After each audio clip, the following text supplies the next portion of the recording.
नमस्कार, एनबीएसटी न्यूज में आपका स्वागत है। मैं नितिका शर्मा आपके साथ। आईपीएस की कहानी उन्हीं की जुबानी। आइए बात करते हैं मिस्टर संदीप सिंह से कि कैसे बने आईपीएस। नमस्कार सर। सर, सबसे पहले तो हम आपसे ये जानना चाहेंगे कि आपकी बर्थ प्लेस कहाँ है।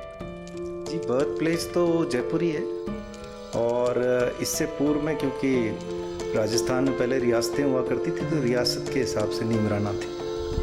आपने अपनी एजुकेशन कहाँ से करी है? मैंने एजुकेशन जयपुर से ही करी है। इसके पीछे जो कहानी है वो ये है कि मेरे पिताजी भी आईएफएस ऑफिसर थे और उनका कैडर भी राजस्थान था। और जब रियासतों के मर्जर हुआ, राजस्थान बना, तो मेरे ग्रैंडफादर को उस टाइम पे आईएएस की सर्विस में राजस्थान राज्य में ले लिया गया। तो उस हिसाब से उनका कैडर राजस्थान था। फिर इन सर्विस ही जब वो नहीं रहे, फिर उसके मेरे फादर का कैडर भी राजस्थान में ही रहा। तो हमारी पढ़ाई लिखाई सब जयपुर में ही हुई और अब मैं आपके सामने आईपीएस में हूँ। सर, जैसा कि हम सब जानते हैं, आज की जो यूथ है वो गवर्नमेंट सर्विसेज की तरफ ज़्यादा ध्यान दे रही है। वो सब चाहते हैं कि स्टेबल हो जाए, तो उस बीच में उनको काफ़ी परेशानी आती है और सबसे बड़ी परेशानी होती है मोटिवेशन। तो आप उनको किस तरीके से मोटिवेट कर सकते हैं कि यूपीएससी सर्विस है, बहुत टफ एग्ज़ाम होता है, तो उस बारे में आप क्या कहना चाहेंगे? ये बात सही है कि बहुत टफ होता है और काफ़ी मेहनत की ज़रूरत इसके अंदर पड़ती है। यूँ तो मैं देखता हूँ कि युवाओं में काफ़ी प्रोत्साहित रहते हैं वो इस प्रति, इसकी तरफ कि सरकारी सेवाओं में रहें और उच्च पदों पे आएँ। तो उच्च पदों पे तो आईएएस आईपीएस वाली जो सर्विसेज हैं उनके प्रति काफ़ी रुझान रहता है। प्रेरणा की जहाँ तक बात है, जैसा कि आप सब समझते हैं कि अपना एक विकासशील होता हुआ देश है, विकसित होता हुआ समाज है, उसमें जो योगदान सरकारी कर्मचारियों का होता है या सरकार की पॉलिसीज़ को लागू करने का जो होता है, सरकारी नियमों को पालना करवाने का जो होता है, उसमें जो आपका योगदान है और समाज के प्रति जो आपका योगदान होने की संभावना जो उत्पन्न होती है एक बार आप जब सरकारी नौकरी में आ जाते हैं, वो अपने आप में एक बहुत बड़ी प्रेरणा है कि वो इन सर्विसेज में आए।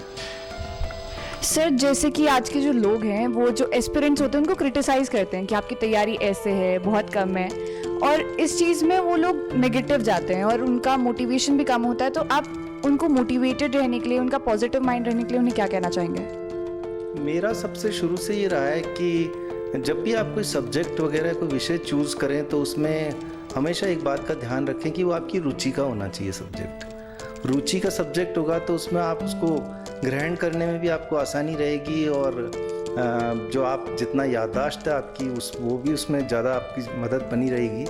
तो एक तो ये बात तो ज़रूर मान के चलिए कि आपकी रुचि वाला ही सब्जेक्ट लें। इस बात पे ना जाएं कि इस सब्जेक्ट से हमको ज़्यादा स्कोर मिलेगा या हम ज़्यादा अच्छी तरह से कर पाएंगे। ये बात पे ध्यान ना देते हुए रुचि का अपना सब विषय पर ज़रूर बने रहें। सर, जैसे जो अभी तैयारी का प्लॉट चल रहा है, लोग स्मार्ट वर्क, हार्ड वर्क दोनों में डिफरेंशिएट करते हैं। आप क्या सजेस्ट करेंगे कि तैयारी कैसे करनी चाहिए? नोट्स, बुक्स, इन सब के बारे में आप क्या सजेस्ट करेंगे?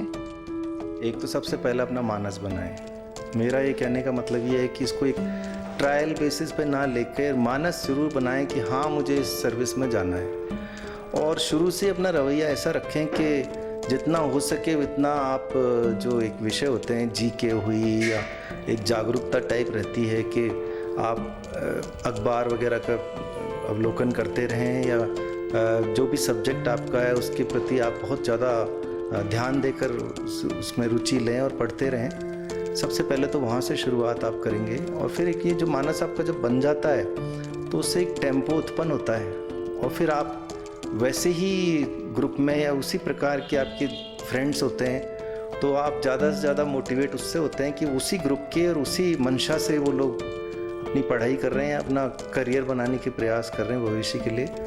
वो बहुत हेल्प करता है आपकी। सर, जैसे जो इंटरव्यू वाला सेक्शन है, अब लोग इंटरव्यू से बहुत ज़्यादा डरते हैं, तो आप अपने इंटरव्यू का कोई एक्सपीरियंस बताना चाहेंगे या फिर कुछ बताना चाहेंगे इंटरव्यू के बारे में? शुरू में जब मैं आया था सर्विस में तो मुझे भी लगता था कि इंटरव्यू कोई दूसरे प्रकार की चीज़ है। अब जब मैं खुद इंटरव्यू लेने लगा हूँ कैंडिडेट्स का, तो फिर अब मैंने नोटिस किया है कि इसमें जो मेन बात होती है इंटरव्यू में, एक तो आप जिस सर्विस के लिए इंटरव्यू दे रहे हैं उसके ऊपर आपका फोकस होना चाहिए। यदि आप पुलिस का दे रहे हैं तो आपको ऐसी आपकी बॉडी लैंग्वेज ऐसी होनी चाहिए कि ऐसा लगे इंटरव्यूअर को कि हाँ ये इस जॉब के लिए फिट है। दूसरा, अगर आपने अपने इंटरव्यूअर को ये बताया है कि मुझे इस विषय में दिलचस्पी है, तो उसकी आपको पकड़ होनी चाहिए। एक बार आप किसी को कह दें कि मेरा ये विषय रहा है और फिर उस बारे में वो इंटरव्यूअर आपसे कुछ पूछें और उस पर आप फॉल्टर करने लगें या बता नहीं पाएँ, तो ये आपकी कमज़ोरी दिखाई देती है इसमें, और लैक ऑफ कॉन्फिडेंस दिखता है।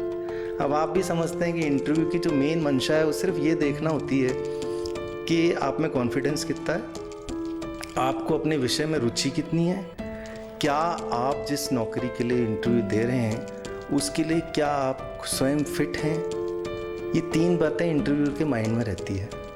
ज़रूरी नहीं है कि आप वो बहुत ज्ञान अपना दें या बहुत ऐसी कोई बात कहें जिससे कि सामने वाले को लगे कि इनको कितना ज्ञान है। नहीं, ये विषय ये नहीं है। विषय ये है कि आप जिस सर्विस के लिए अपीयर कर रहे हैं उसके लिए आप फिट हैं कि नहीं, ये मंशा देखी जाती है इंटरव्यू में। और ये बात बच्चों को अपने मन में रखनी चाहिए। वो सब उस दिशा में चले जाते हैं कि ये हमारा कोई नॉलेज टेस्ट चल रहा है, वही भूल जाते हैं नॉलेज टेस्ट का तो हो चुका, वो तो रिटन टेस्ट हो गया है ऑलरेडी, इसीलिए तो आप आए हैं इंटरव्यू में। सर, जैसे आजकल इंटरव्यूज़ वगैरह के लिए भी बहुत सारी कोचिंग है जो 14-15 दिनों की इंटरव्यू क्लासेस देते हैं, तो आप क्या सजेस्ट करेंगे कि उन्हें वो कोचिंग लेनी चाहिए या फिर नहीं लेनी चाहिए? मेरा व्यक्तिगत व्यू ये है मैम कि ज़रूरत से ज़्यादा कोचिंग मुझे तो व्यक्तिगत तौर पे मैं तो इसको अप्रूव नहीं करता हूँ, क्योंकि इतनी ज़्यादा कोचिंग में इतना ज़्यादा वो आपका माइंडसेट वैसा बना देते हैं कि आप स्वयं अपनी ही इंटेलिजेंस में उलझ जाते हैं और आपको ये लगने लगता है कि ये कोई फॉर्मूला है जिसके थ्रू मेरे को निकलना है। यहाँ तक कि वो एग्ज़ाम को रेफ़र भी ऐसे करने लगे हैं कि इस एग्ज़ाम को क्रैक करना है, बजाय यूँ कहने के कि हमको सफलता हासिल करनी है, उसको क्रैक करने की कोई ऐसा उनके मन में मंशा बन जाती है कि ये कोई हमारे पास मैजिक रेमेडी आ गई है जिससे हम इसको क्रैक कर देंगे। तो वो मंशा ठीक नहीं है। कोचिंग इस सीमा तक ही ठीक है कि जहाँ तक आप गाइड हो जाएं कि एग्ज़ाम किस प्रकार से हो रहे हैं या उसका सब्जेक्ट विषय क्या है और आपका फोकस क्या रहना चाहिए, यहाँ तक तो कोचिंग ठीक है।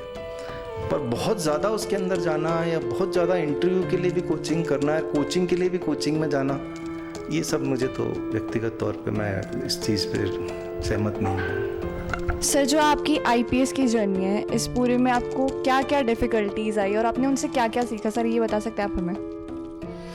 सबसे पहले तो मैन मैनेजमेंट, क्योंकि नए नए आप सर्विस में आते हो। मैं तो बहुत जल्दी ग्रेजुएशन के तुरंत बाद ही सर्विस में आ गया था, तो मैन मैनेजमेंट जो होता है, जो कि एक मुख्य कार्य होता है पुलिस का, उसमें मुझे लगा कि आपको सीखना पड़ता है किस प्रकार से आप सबको साथ लेके चलें। ऐसा कहीं नहीं लगना चाहिए कि आपको अकेले निकल पड़े हैं, क्योंकि एक जॉइंट एफर्ट है।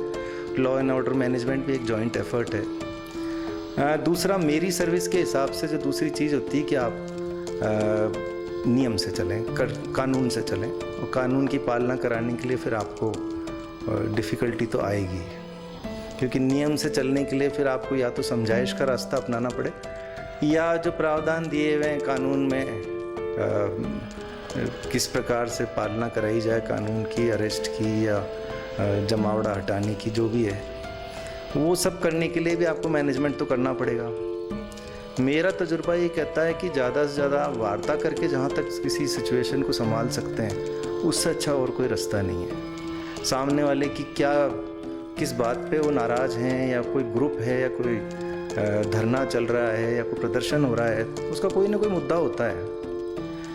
उस मुद्दे का अपन को विरोध नहीं करना है। प्रजातंत्र है, प्रजातंत्र में विरोध किस बात का होगा? तो अपना सबको अपने विचार देने का पूरा अधिकार है। उसको समझिए, वार्ता करिए और उनकी बातों को एक एक करके लेंगे अगर आप, तो काफ़ी हद तक वो सिचुएशन डिफ्यूज़ हो जाती है। तो मैंने तो अपनी जर्नी में ज़्यादातर वार्ता संवाद करके ही सिचुएशंस को संभाला है, अन्यथा फिर वो आउट ऑफ कंट्रोल होने की संभावना होती है।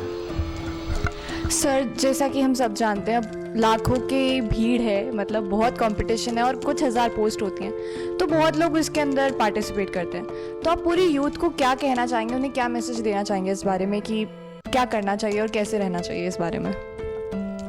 एक मैसेज तो ये है कि रास्ते और भी बहुत हैं। सब कोई तो इस नौकरी में, सरकारी उस पोस्ट पे नहीं आ सकता है, तो अपने ऑप्शन भी रखें। सर्विस के लिए आप ज़रूर ट्राई करें, लेकिन ये ऑप्शन भी रखें कि अगर अपन वहाँ नहीं निकल पाएँ तो इसके अलावा अपन ये काम कर सकते हैं। मतलब बैकअप प्लान ज़रूरी है, ज़रूरी होना भी चाहिए। ऐसा तो अपन को पता ही है कितनी पोस्टें हैं और कितनी सर्विस अवेलेबल है। बैकअप प्लान ज़रूर होना चाहिए। कोशिश में कमी करने की ज़रूरत नहीं है, आप चाहें जितना आप ट्राई करें। और जैसा मैंने आपको पहले बताया कि वही करें जो आपकी जिसमें दिलचस्पी है, जिसमें आपकी रुचि है। केवल इसलिए ना करें कि लोगों ने कहा है कि ये बहुत अच्छी नौकरी है इसलिए आप इसको कर लें। आगे भी बड़ी अड़चनें हैं, बड़े आपको कई समस्याओं से निकलना पड़ता है। तो ये वैसा नहीं है जैसे कि सिर्फ नौकरी में आ गए तो उसी से आपको सब कुछ हो गया। संघर्ष तो है। तो ये थी आईपीएस की कहानी, उन्हीं की जुबानी। आप जुड़े रहिए हमारे साथ। नमस्कार।